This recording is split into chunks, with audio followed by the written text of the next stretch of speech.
The rain had started before sunrise, but by evening it had become something darker, heavier, almost sorrowful, as though the sky itself was carrying years of heartbreak.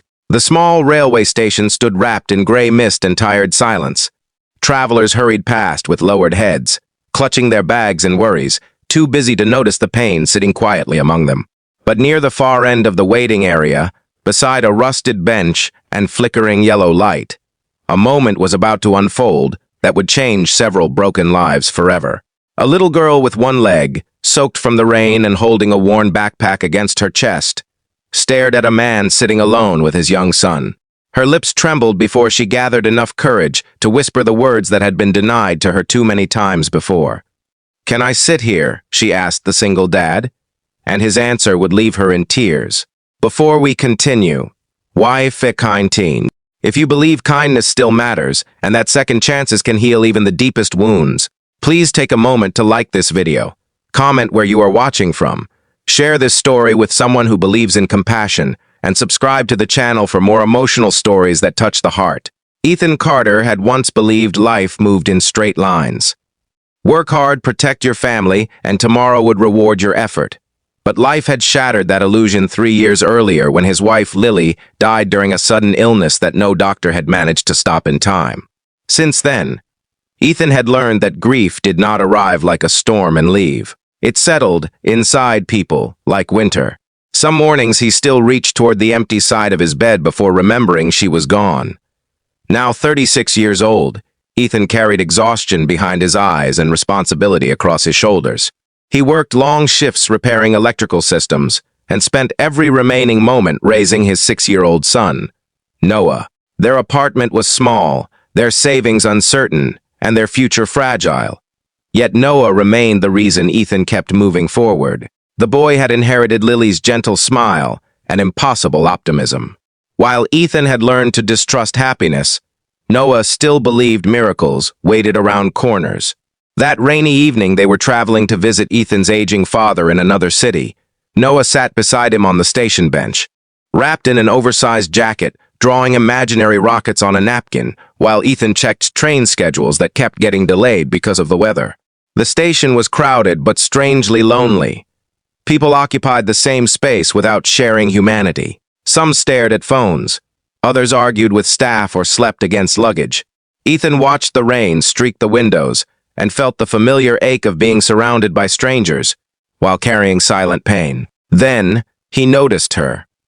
She could not have been older than 11. Her dark hair clung to her face from the rain, and she balanced carefully on a metal crutch. One pant leg hung empty beneath her coat.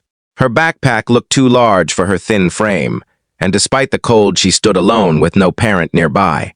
Ethan looked away at first, not because he lacked sympathy, but because grief sometimes teaches people to avoid pain they cannot fix. Yet, something about the girl stayed with him. Perhaps it was the way she scanned the room, not with entitlement or confidence, but with cautious fear, like someone expecting rejection before speaking.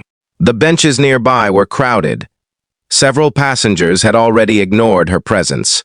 One man shifted his bags to avoid sharing space. A woman pretended not to notice her. Noah noticed her too. He tugged Ethan's sleeve and whispered that the girl looked cold. Before Ethan could respond, she approached them slowly. Rainwater dripped from her coat onto the concrete floor. She hesitated, her fingers tightening around the crutch. Then came the question, "Can I sit here?" For a heartbeat, the station seemed to hold its breath. Ethan looked at the empty spot beside him and then at her trembling face. He saw something painfully familiar there. Not just fear, but the exhaustion of being unwanted. His answer came quietly. "Not there," he said. The girl's face fell instantly. She lowered her eyes, already preparing herself for another rejection. But Ethan moved Noah gently and patted the space between them. "You sit here," he continued. "Nobody should sit alone in weather like this." The girl froze. And then tears filled her eyes. Not loud tears. Not dramatic sobs. Just silent tears that appeared so suddenly she could not hide them. She sat down carefully between Ethan and Noah, clutching her backpack, as though afraid someone might still take the seat away. Noah smiled first, Children often cross emotional distances adults cannot. He introduced himself and offered half of his packet of biscuits. The girl hesitated before accepting. Her name was Emma. Conversation began slowly. Ethan learned she had traveled from another town after staying at a rehabilitation center where she had been fitted for a new prosthetic leg, though the adjustment remained painful. She spoke politely but avoided certain details. Whenever Ethan asked about family, her answers became vague. Something felt wrong, not dangerous exactly, but unfinished. After nearly 20 minutes, Ethan realized nobody had come looking for her. No worried parent, no guardian, no phone calls, just a child sitting alone with practiced independence. No child should possess. He finally asked whether someone was meeting her. Emma stared at the floor. Then she admitted the truth. Her mother had died 2 years earlier. Her father had struggled with addiction and disappeared months ago. Since then, she had moved between relatives and temporary care arrangements that never lasted long. She was traveling to stay with an aunt who had reluctantly agreed to take her in. The words came without self-pity that somehow hurt more. Ethan listened while old wounds stirred inside him. Loss recognized loss. He knew the hollow feeling of becoming emotionally homeless. Emma confessed something else that tightened his chest. She hated asking to sit near strangers. People stared. Some acted uncomfortable. Others spoke to her with forced pity that felt worse than cruelty. So she had learned to expect distance. Noah, innocent and direct, asked whether losing her leg hurt more than losing her family. Emma looked startled. Then she answered softly that the leg hurt less. The station noise seemed to fade around them. Ethan suddenly remembered hospital corridors after Lily died, remembering how strangers avoided his grief because they did not know what to say. Pain isolated people long before loneliness did. Their train delay stretched another hour. During that time, something unexpected happened. Emma relaxed. She laughed at Noah's stories about space rockets and imaginary aliens. She shared how she loved drawing birds because they represented freedom. For brief moments, the sadness left her face and revealed the child she might have been under different circumstances. Yet Ethan noticed small details. The worn backpack, the careful way she rationed biscuits, the fear whenever announcements mentioned departures. Then he asked where her aunt lived. Emma hesitated again and quietly admitted she had never met her. Ethan felt unease settle inside him. He asked whether she had contact information. She handed over a crumpled paper containing only a phone number. He called. No answer. Again, still nothing. A third time, the number had been disconnected. A cold silence spread between them. Emma's hands began shaking. For several seconds, nobody spoke. Then the brave mask she had carried all evening finally broke. She admitted she had no idea where she was supposed to go. The rehabilitation center had arranged travel based on information from an older family contact. She believed someone would meet her. Now she realized there might be nobody coming at all. Fear overtook her. Not dramatic fear. The quieter kind. The fear of a child realizing the world may have forgotten her. Ethan looked at Noah, then at Emma, and suddenly he saw not strangers, but 3 wounded people sitting under the same leaking roof. He could have called station authorities immediately and walked away. Perhaps that would have been easier, safer, cleaner. But kindness rarely arrives in convenient forms. He contacted station staff and child services while staying beside Emma until help arrived. During those anxious hours, she remained close to Noah, who treated her not as fragile or different, but simply as a friend. Authorities eventually confirmed disturbing news. The listed guardian could not be located. Temporary arrangements would need to be made. Emma tried to appear strong. But when staff discussed shelters and paperwork, Ethan saw terror return to her eyes. He recognized that look. It was the same expression Noah wore after Lily's funeral whenever he feared being left alone. Something shifted inside Ethan.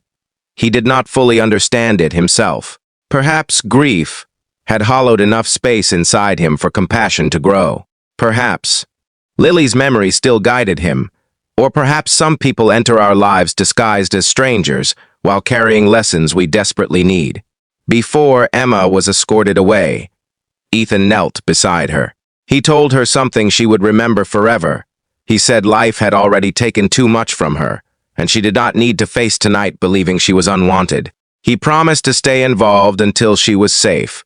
Emma burst into tears again. But these were different tears, not humiliation. Relief. Because promises become sacred when spoken to someone accustomed to abandonment. Months passed. Most people would have forgotten. Ethan did not. He checked regularly with social workers. He visited when permitted. Noah insisted on bringing drawings and stories. And slowly, walls began to fall. Emma entered foster care, but the connection remained. What began as concern became friendship. Then family, Ethan discovered. She loved reading and dreamed of becoming an artist. Noah gained an older sister figure who challenged and encouraged him. Emma, once guarded and suspicious of affection, began trusting again. Yet healing was not instant. There were difficult days, nightmares, anger, fear of attachment. She often asked why Ethan cared so much. His answer never changed. Because someone should, and maybe because he understood that surviving pain was easier when another person chose not to walk away. If this story has touched your heart so far, please like the video, share it with someone who believes humanity still exists, and subscribe to support more stories that remind us compassion can change lives. Special request: before the ending, comment below with one word, kindness.